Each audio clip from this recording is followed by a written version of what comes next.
Hi.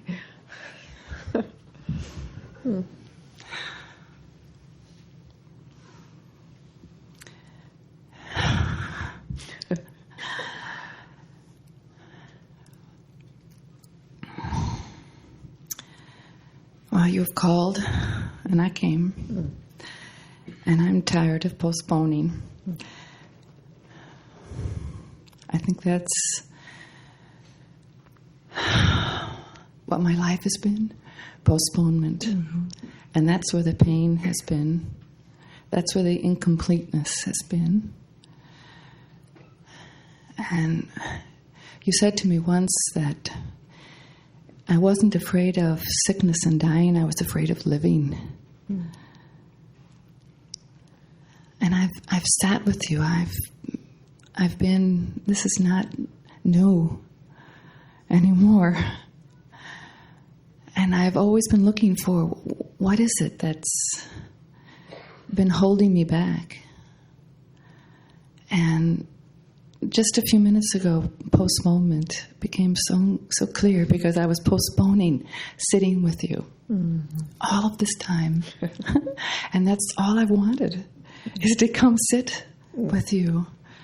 So I decided right now there's no more postponement. That's how easy it is. That's how easy it is. That's how immediate it is. You are only postponing yourself. And you had to learn this postponement.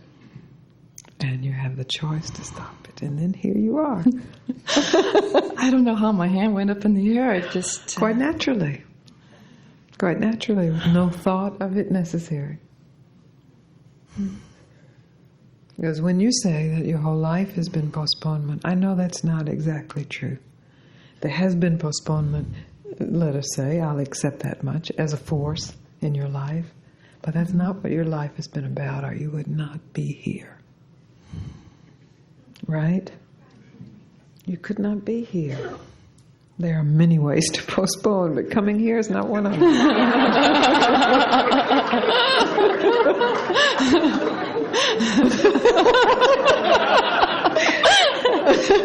So it's important to tell the truth, relatively. My life is about postponement. Good. Then what's the deeper truth?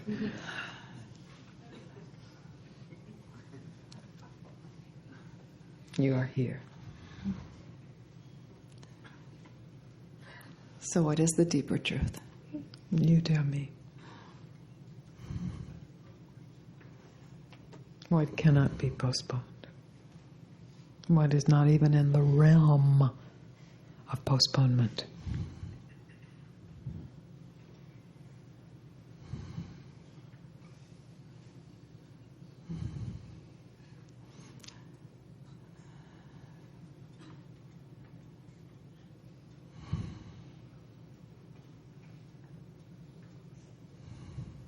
I wish I could say I knew the answer.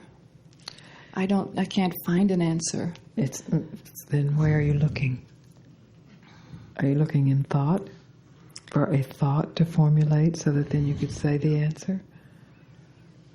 I'm waiting, so I'm waiting. And what is it that is waiting?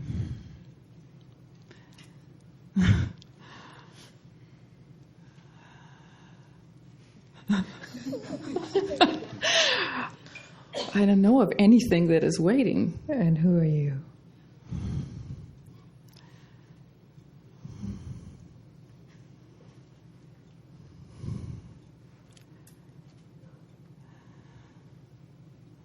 So I'll tell you what I see.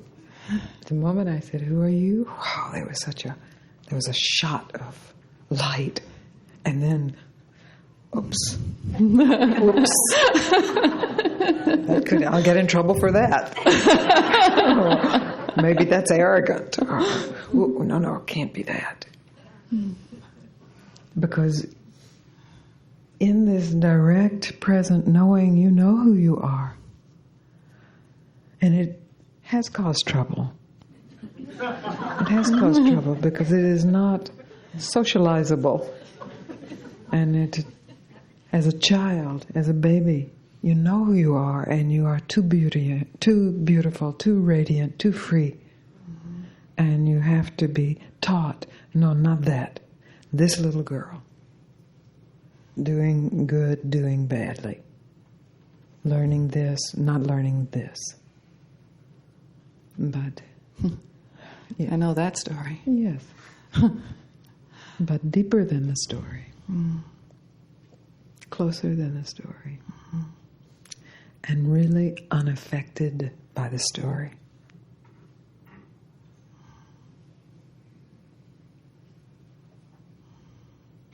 Unpostponed by the story of postponement, even.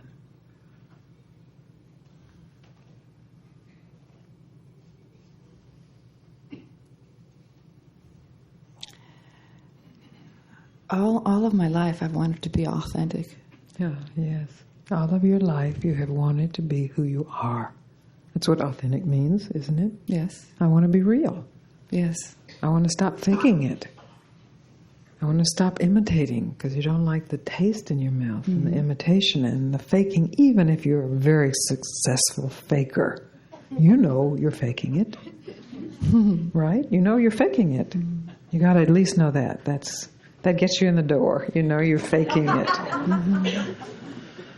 That's excellent. That's a discriminating wisdom. You cannot hide from the truth. I'm faking it. I want to be authentic. It's the desire for truth. And then all of the scrambling around to create authenticity. But whatever gets created is that papier-mâché monster. Beautiful, maybe, and praised. And everybody says, whoa, this is real. But you know, Something's not something's quite still right. not finished. Yes.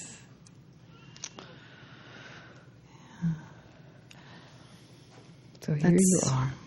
Finished, cooked, whatever. I know that's what I want. What is it you want?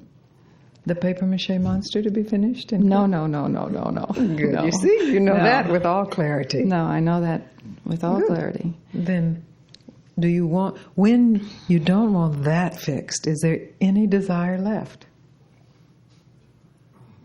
No. That's right. There.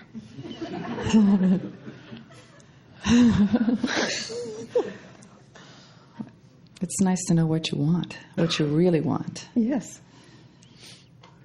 The problem has been is that I've looked outside for authenticity, thinking that maybe you could give it to me. Yes. You know, what's that, what's missing?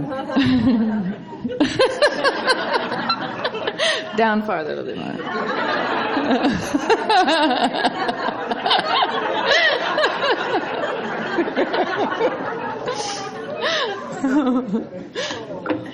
Yeah, that's right. Because you have had experience of authenticity. You have had moments, you have tasted authenticity, and you know I can't even say thrill, but you know the completeness of that taste and the rest in that. The dilemma arises when we think that the taste of authenticity has a cause. And so therefore it's an effect. And we get busy trying to cause it again. And that is the postponing. Mm-hmm. The effort of getting back to what you thought was... Yes. That's the story. That's right, yeah. And that's the denial of what is real right here, right now. What's real. It may not be your picture of authenticity or your past experience of authenticity, but authenticity is free. That's what authentic means. It's free of labeling. It's free of definition. It's free of past. It's authentic. It's presence. It's uncaused. So I can't give it to you, and you can't give it to you, because it's already here. It's not to be given. And the good news is, it can't be taken away. It's never been separate from you. Authenticity has never been separate from inauthenticity. We have thought, if I can just get rid of the inauthentic, then I'll get the authentic. But this is misunderstanding. If the word authentic, meaning real, is really pointing to what is real, then it has to be what is eternally present, not a state of mind, not even a taste, finally not even an experience. And since it is real, that which is an imitation of it appears in it. It's not the ego that is wrong. It's simply the identification of yourself as the ego rather than yourself as that in which the ego appears. That's the mistake. That's all. It's a very simple mistake. That's where the feeling of separateness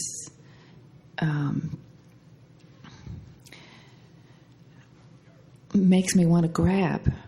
Yes. You know, and you have grabbed. Yes. And you end up with more separateness. Exactly. Right. So pretty soon you wise up. Well, I get it. This impulse to grab doesn't work. If it worked, what's the problem with grabbing? Grab. Grab. Just tell the truth. Does it work? If it doesn't work, hello? Stop grabbing. Then you try to reject. Does it work? It doesn't work. Not because it's holy or unholy. It just doesn't work. Just tell the truth. Then you neither grab nor reject. That stops the mind. Thoughts are about grabbing or rejecting. That's what thoughts are. That's part of the survival of the organism, is what is to be accepted, what is to be rejected. It's perfect. It has its place. It's fine. It's part of evolution. There's nothing wrong with that. Nothing wrong with grabbing. Nothing wrong with rejecting. Grab pure, clean water. Drink it. Reject fouled water. Don't drink it. There's nothing wrong with that. The mistake is when that is applied to the discovery of who you are. It's a different realm. And when you recognize that that impulse is still acting, you stop. You don't reject and you don't grab. Then what?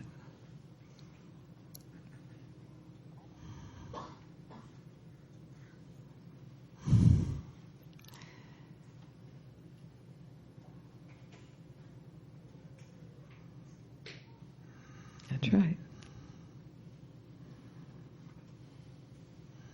That's right. That's the opening. That's then the mind opening. It's the mind that opens and closes. So in that moment of neither grabbing nor rejecting, the mind opens because it is silent. And in that opening, there's a possibility to tell the truth.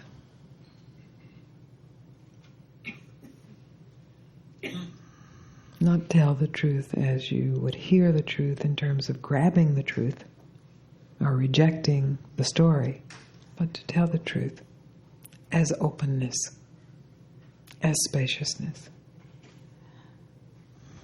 as freedom, as yourself, authentically yourself.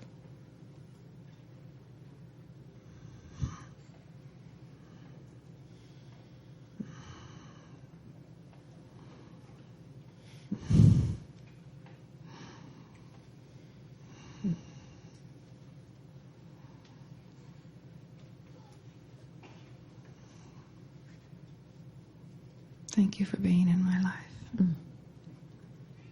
It is my joy, my own self.